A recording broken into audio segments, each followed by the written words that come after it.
ari igutunze. Nubwo bwose waba ufite amafaranga menshi kuri konti, nubwo bwose stock yawe yaba yuzuye, ntuzibagirwe ko ibyo utunze n'ibyo ufite ari Imana ubikesha. Kandi n'igihe ntacyo uzaba ufite, ntuzibagirwe ko Imana ihari, uzaba ari yo wiringira. Ifunguro ridutungura iduhe none, kandi ujye ubisaba ibyo ukeneye kugira ngo ubeho mbere na mbere uyu munsi, ariko utirengagije ko n'ejo izagutabara. Niyo gutunga kuri roho, niyo gutunga ku mubiri, ariko ni nayo gutunga kuri roho. Utubabarira ibicumuro byacu. Mu isengesho ryawe ntuzibagirwe gusaba imbabazi z'ibyaha byawe, ariko kandi uzasabe n'ingabire yo kubabarira bagenzi bawe, ngo kuko nutababarira abavandimwe bawe amakosa yabo, ibyaha byabo, nawe so mu ijuru ntabwo azagira ate, azakubabarira. Nibyo Yezu Kristo yatubwiye. Ikindi ngira ngo dufatanye kuzirikana gatoya, n'ukuntu iri sengesho ngiye kuvuga ngo riravuga nkaho ari mu bwinshi. Dawe uri mu ijuru, izina ryawe ryubahwe, utubabarire ibicumuro byacu. Ifunguro ridutunga, warivuga uri wenyine, mwarivuga muri babiri, mwarivuga muri batatu.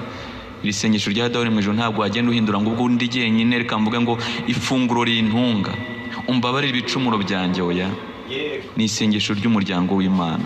Waba urivuze uri wenyine cyangwa urivuganye n'abandi, urivuganye, waba urivuganye nabo mwicaranye, byanze bikunze urimo urarivugira hano i Remera, hari n'undi urimo urivugira mu Bushinwa, undi uri uvugira muri Siriya, mwunze umwe nk'abana b'Imana.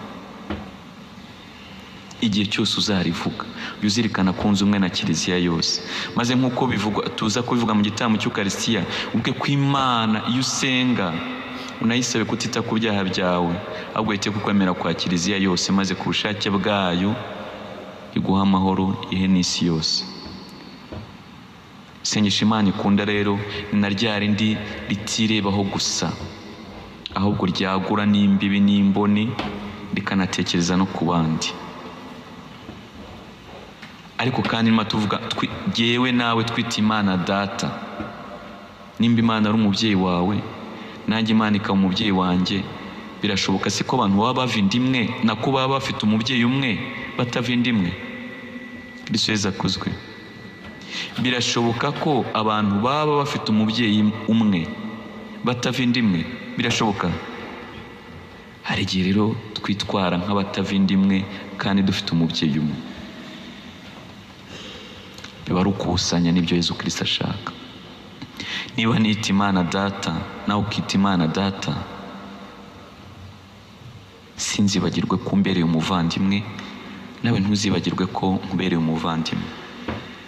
Bityo isengesho Imana ikunda tunibuke ko ari rya rindi dusaba kuba abavandimwe kurusha uko tumeze ubu ngubu.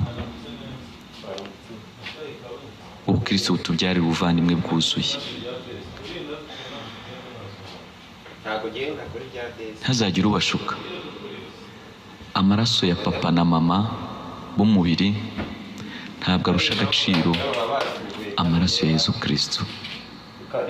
Ndasubiramo, amaraso y'ababyeyi bacu b'umubiri ntabwo arusha agaciro amaraso ya Yezu Kristo.